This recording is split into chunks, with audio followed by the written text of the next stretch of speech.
Ahoy, fellow earthlings, friends on the path of enlightenment, that is. Just one foot on the path, one toe on the path, you're still on the path. Well, on Monday, Joe reached out in an email to ask for a pinch hitter, and I happened to be scrolling through Facebook mindlessly, going down the rabbit hole of horrors. And I thought, I jumped on the chance. Hey, I'm going to say, okay. I had the notion that I would share with you a very simple meditation practice that I learned in 1993 when I lived in Hong Kong. And I know that practice by heart. It's the sort of thing you can have in your go-go bag, your spiritual lighthouses, your collection of medicine bag things like, another technique.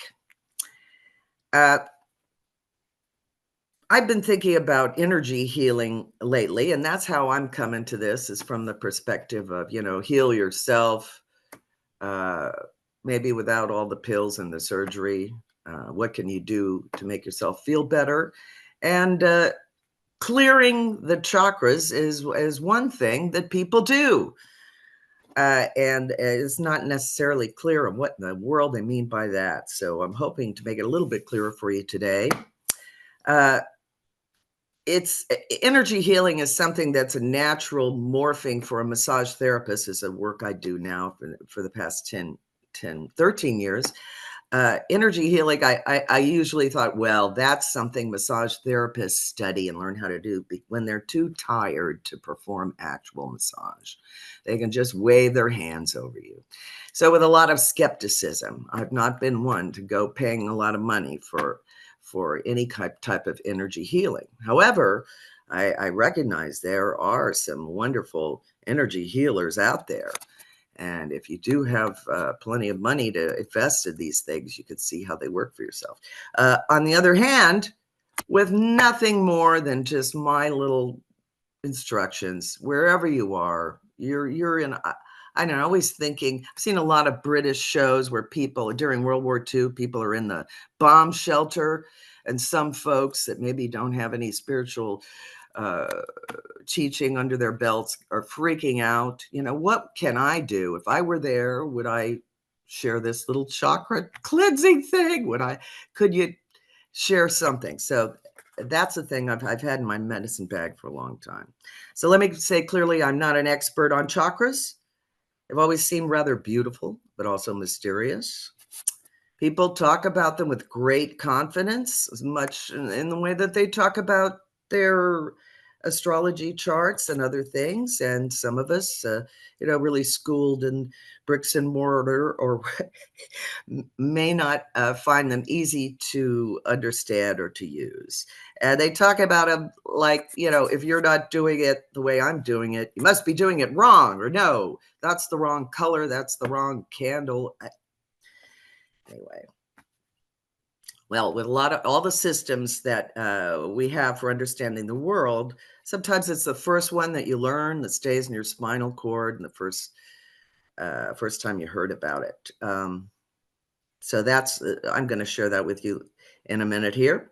And also, let me just say very respectfully that I know that here today, there are some experienced energy healers who know a great deal more about this than I do. And there are yogis and yoginis here who also have more training in chakras and chakra healing than I do. So I ask very respectfully for your indulgence. So I first encountered chakras in 1993. I was living in Hong Kong. I was the marketing director for Lancome Duty Free in Asia and Oceania. Seems like a million years ago. I had to wear a suit, pantyhose, all that. And it was just a miserable sort of work. Somewhere along the heroine's journey, I was discovering, oh my God, I've worked myself to death for this money. And I signed up for a class that I saw on a bulletin board, before that we all had the internet, on Old Bailey Street in a shop called the New Age Shop. And there was a sign. Moss Rogers is going to be teaching a course of Qigong at the Union Chapel. And so I went for every Thursday night for a series of weeks. And this strange man, Moss Rogers, who apparently lived in Australia and studied widely all over Asia, healing techniques, Chinese medicine, the meridians, of course, the chakras and other things. And he taught us a basic Qigong form, which is sort of like Tai Chi, but not quite as complicated, shorter form, but very powerful for healing. In addition to learning the forms, he taught us some ancillary techniques for meditation. And one of the techniques was this simple chakra clearing meditation. And that's what I will always remember. And that's the thing that's in my spiritual lighthouse bag. And I knew this long before, I met Joe. And in addition to all the other meditation techniques I'd heard about, Vipassana, Tonglen, etc. Here's a chakra meditation you can do too. So it involves using your imagination and your breath to improve the flow of energy in your wonderful human body. It's a practice to help you in becoming your best self, your true self, and to experience a flow of energy that's not impeded by various blockages. And we could, what is this energy? We could call it a lot of things. Etheric energy is one word that people use. The human energy field. It's not as easily measured as things like kinetic energy, thermal energy, potential energy, and all the other kinds of energy. Though, what kind of energy you're getting from another person. And what is that? And can we measure it? People have tried to measure it, very, very subtle measurements. Let's look at the picture again, Jill, if you would, this picture of the chakras. So the chakra system, that first one that we had,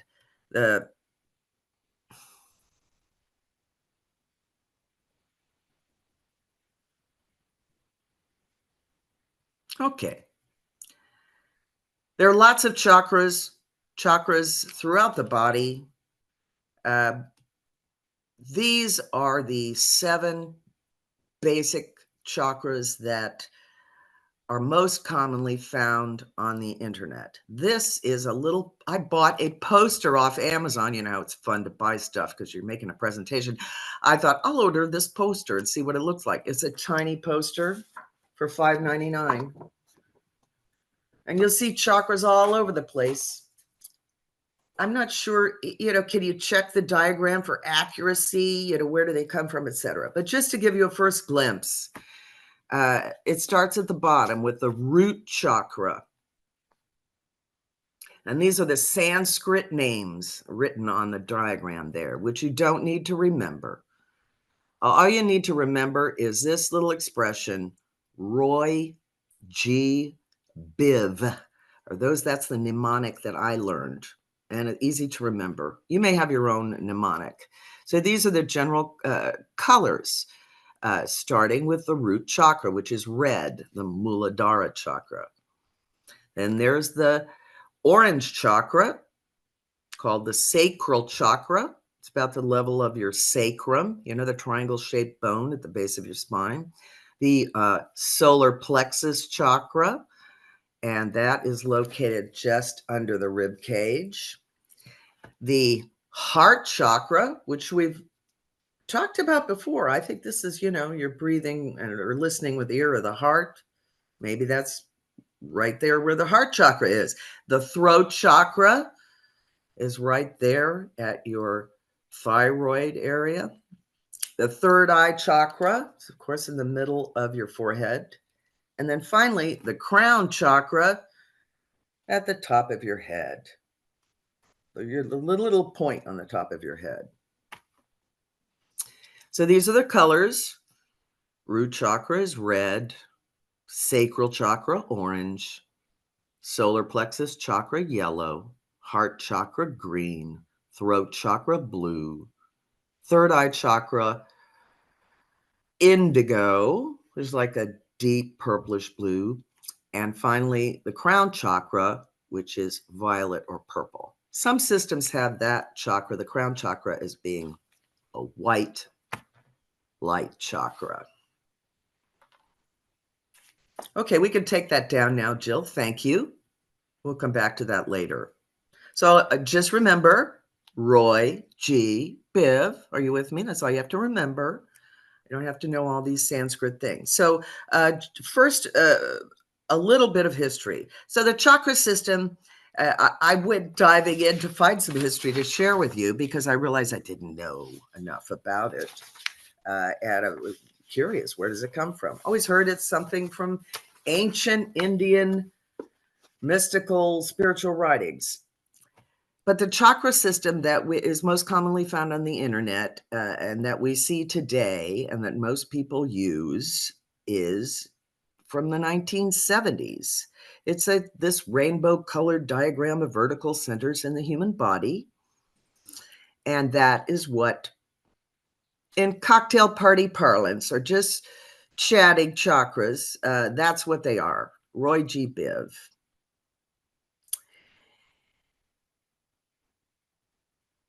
These are aligned with the colors of the visual light spectrum from longer wavelengths to shorter wavelengths.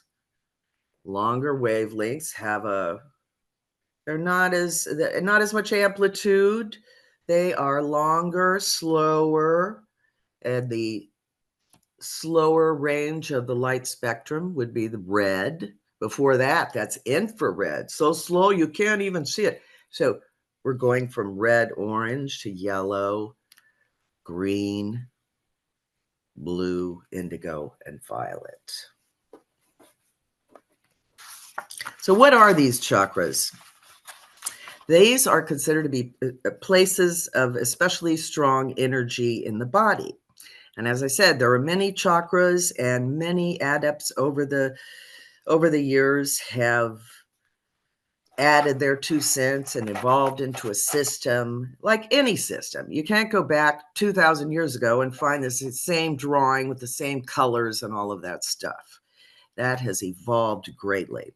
Let's look at the picture of the history of chakras, which I stole off the internet from a little YouTube video that I watch. You'll have a link for that in the notes. So just to show you very basically, without too much detail, this looks like a nice little timeline. So years and years ago, the first reference for anything like a wheel or an energy center came from the Vedas, and these are ancient Hindu texts.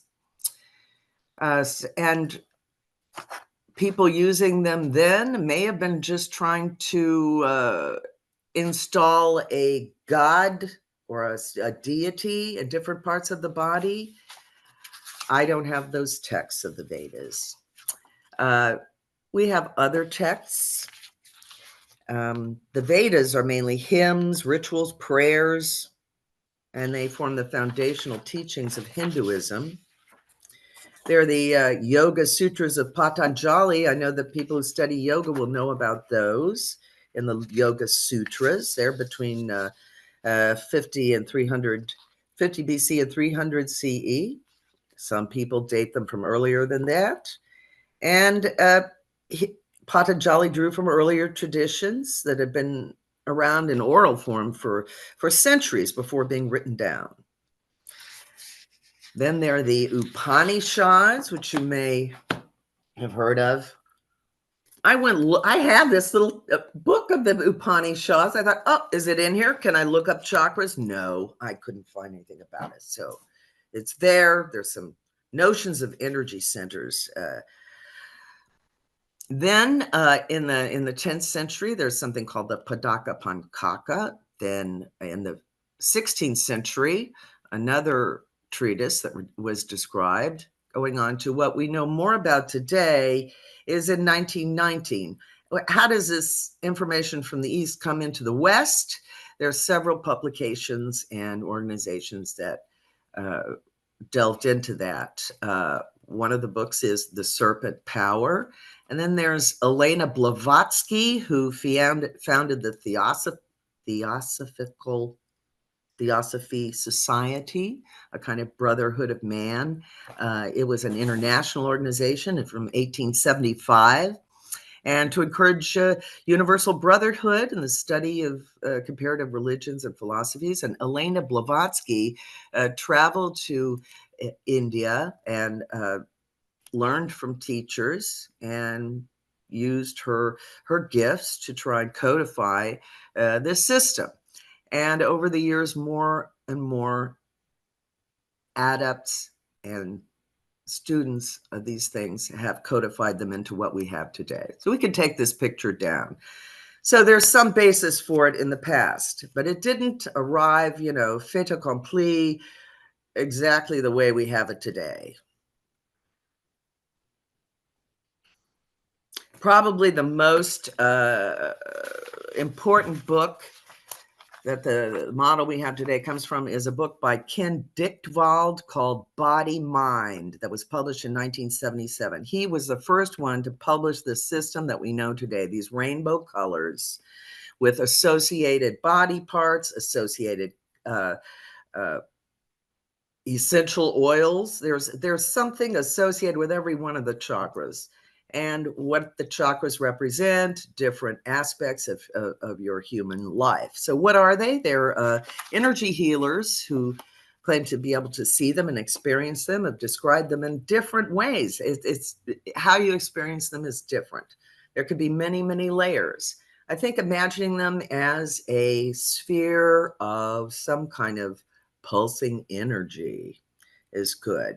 Some healers describe them as a rotating disc, about 2 to 3 inches in diameter, as floating above the body in these locations. Now, energy healing is sort of mysterious, but there are actual books written by these energy healers, and there's some really dense stuff. My first one is Hands of Light by Barbara Ann Brennan, A Guide to Healing Through the Human Energy Field.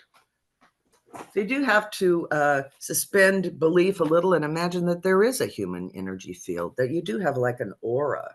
And some say they can see the auras or feel them. Now, I like thinking of the chakras like the first picture that I saw that made sense to me. Jill, could we show the picture from the Barbara Brennan's Hands of Light?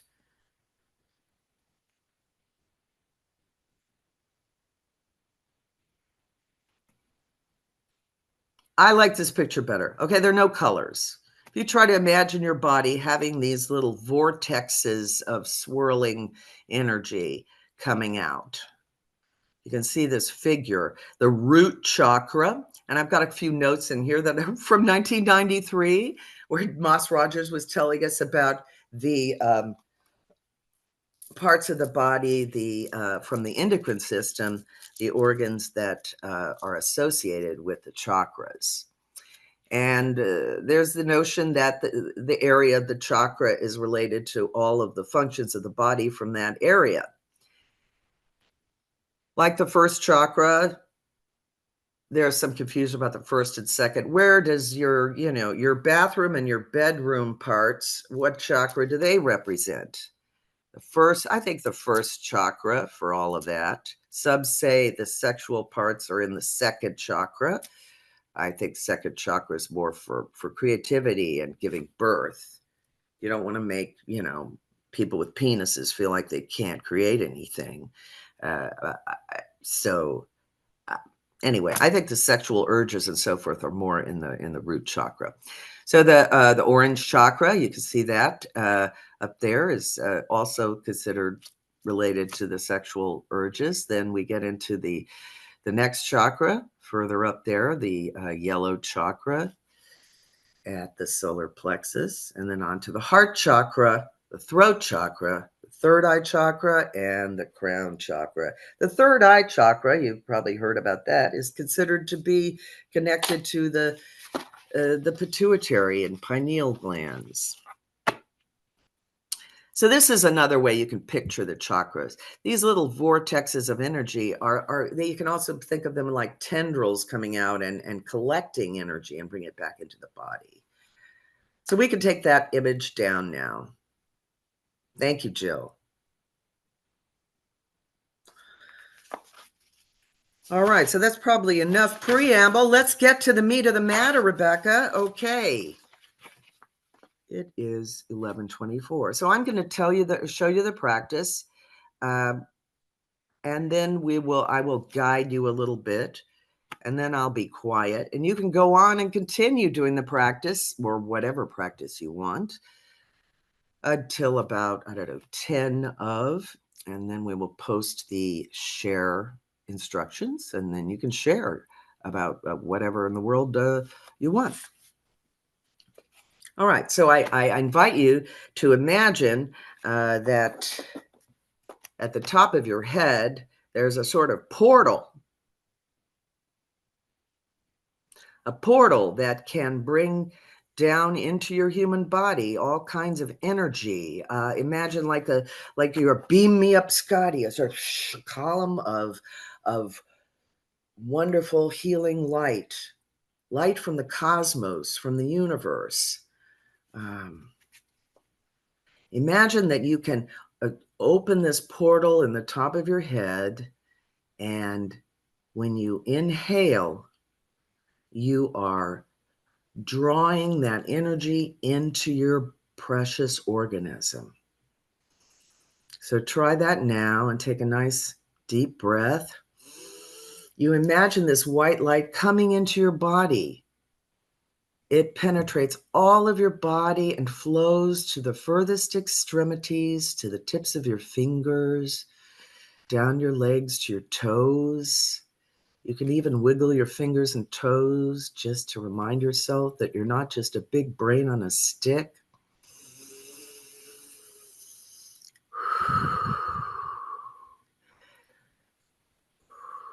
So that's the healing white light, I think of it as. You bring that down when you need it and put it where you want it to go. So we're going to bring that healing white light down into the root chakra. So you can imagine that as your anal sphincter, if you wish. You give your anal sphincter a squeeze and let it go. And that is the location, roughly, of the root chakra. Now, when you breathe, you're going to breathe down with an inhale and collect all of that energy from your extremities and then focus it on that location of the root chakra, and that's where you exhale. So you will inhale the white light, let it extend all the way to your fingers and toes. You're with your imagination. And then as you get ready to exhale, you gather it into the root chakra and imagine it's turning red and it is exiting your body down into the earth, like that drawing. It looks like a whisk that you would beat up an egg with. All of that is coming out into the earth. Red light. We'll do it a couple more times just to get to feel for it. Your breath cadence will be different from mine, so I'm not going to tell you what to count. You can count if you wish, a 5-count breath or even an 8-count breath, depending on how expansive your breath is. So we'll inhale the healing white light all throughout your body, and then gather the light and focus it on the root chakra, the red chakra. If you want, you can touch yourself there just briefly to remind yourself of where to draw your attention.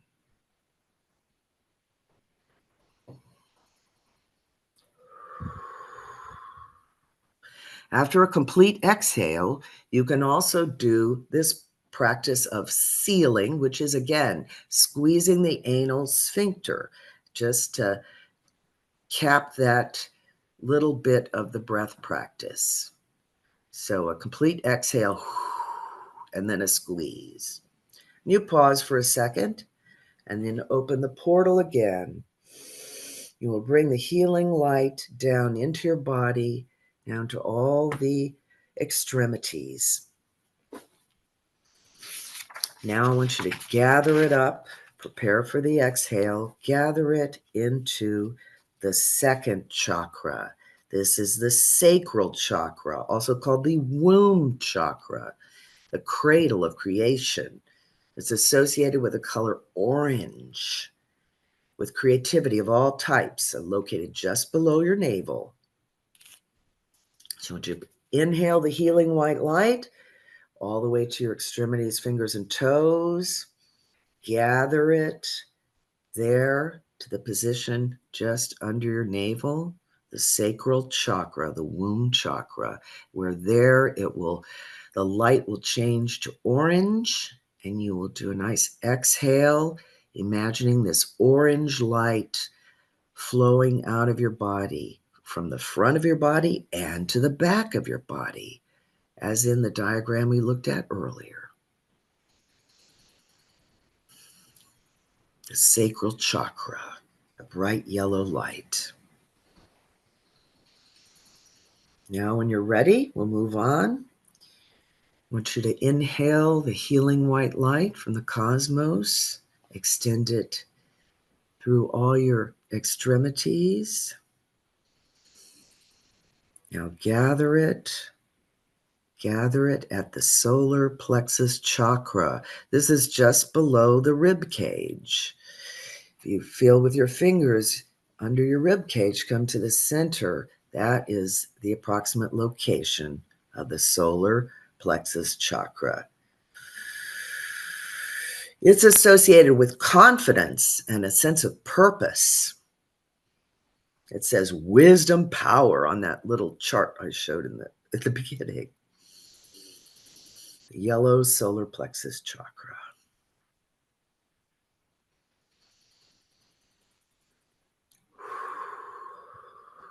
Now, when you're doing this breathing, you can enjoy the inhale through the nose and exhale through pursed lips that Joe has taught us, or however you wish to do the breathing. All right, so now we're moving into the heart chakra. Now, the first three are like the lower chakras, and they're more, about basic human functions and the slower wavelengths, the groundedness. Now, the next chakra is the heart chakra. So I want you to, it is located just right in the middle of the sternum and about the level of the heart, not on the actual anatomical heart. And it is green. It's a center of love, compassion, and empathy. It's considered like a bridge from the lower chakras to the higher chakras, the throat chakra, the third eye chakra, and the crown chakras. Here we got the heart chakra. This is a good one. If you only have one chakra, just use this one. I think is pretty fabulous. And green is my favorite color. It says love healing on that on the little chart that we showed in the beginning. And maybe this is the ear of the heart. So inhale the healing white light into your body from the heavens, from the cosmos, from everywhere. Let it fill your entire body, your whole vehicle, and gather when you're getting ready to exhale, all that energy there in the heart space. And you can touch your sternum there to feel it. And imagine it turning green, a beautiful, vivid Kelly green. And when you exhale, imagine the green light coming out of your body to the front and to the back, like the little tendrils of an anemone, like a wonderful vortex of rotating energy, a ball of energy, beautiful green light.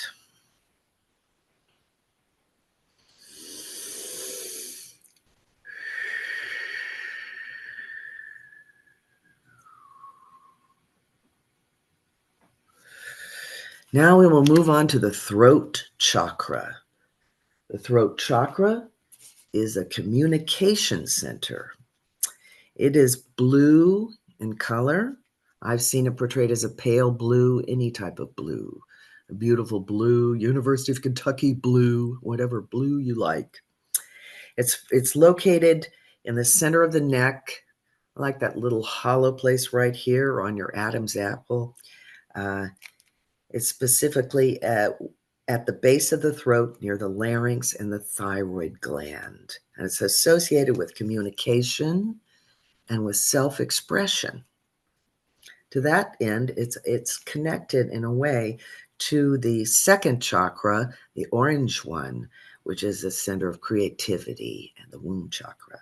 So the throat chakra, let's work with that. We will inhale the white light, bring it throughout the body to your extremities, fingers and toes, feel the tingling. And gather it together there in the throat chakra. You feel that energy center and glowing a bright blue. And as you exhale, imagine it extending out, the chakra tendrils extending out in the front and the back, gathering energy and extending energy. The chakras are like giving and taking energy.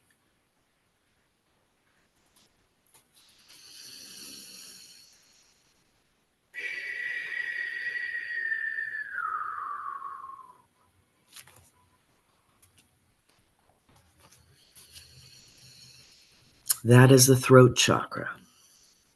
Now we move to the sixth chakra, which is the third eye chakra between your eyebrows.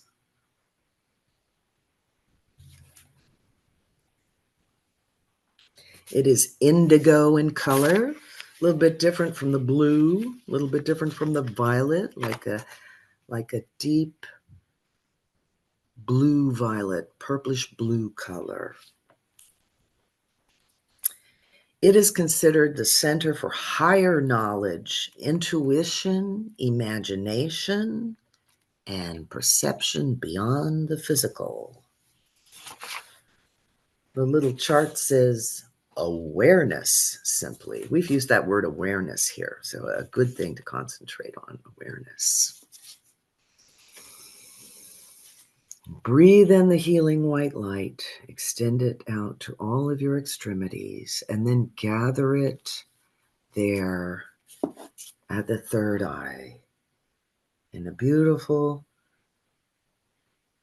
blue purplish light.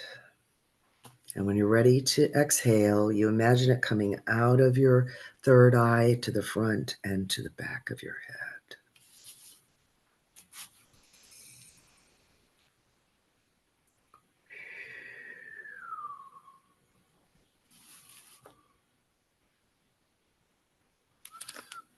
And finally, we reach the crown chakra.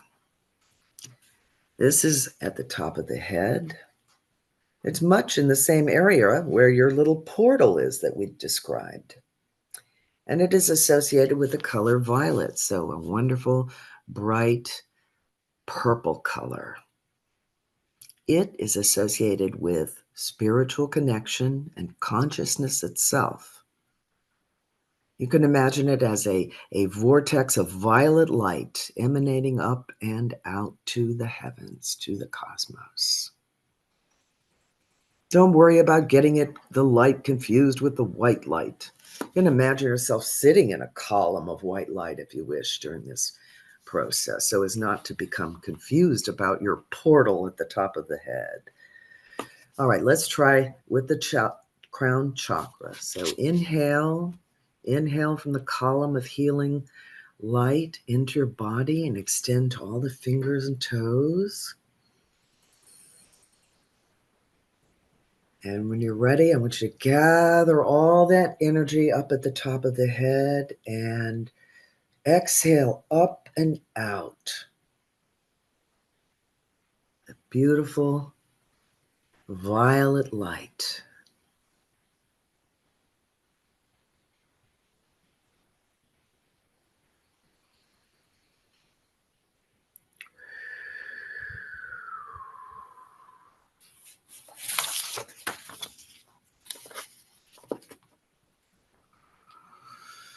Now, I'd like us to drift off into our own meditation at this point. Now, if you can remember Roy G. Biv, you can remember the order and the colors.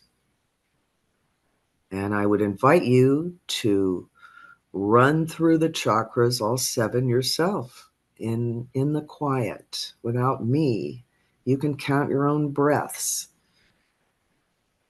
Try to imagine that you are sitting in this column of brilliant light. Wherever you are, you can use the power of your mind to create this for yourself. And set aside all worldly matters and worries, and just concentrate on clearing all these energy fields in your body. You sit in the column of white light, inhale through the nose, all the light extended throughout the body. Gather it at the point of the chakra. You touch the chakra if you want, and imagine that chakra energy in that location with the color. Then exhale. You're like evacuating any blockages in a way. And after you complete this, you could be said to have cleared all of your chakras. And I'm curious to know how you feel about this when we're done. So I'm going to be quiet now. For the purposes of just remembering the colors, perhaps we should post that original picture, Jill, if we can. Then you can look at this while we continue for the next 15 minutes. And then at 5 of 12, we will post the sharing instructions. And feel free to continue meditating on your chakras or meditating in whatever your favorite way to do it is. And thank you. Thank you for listening to me. And I wish you a very peaceful and useful meditation. Thank you.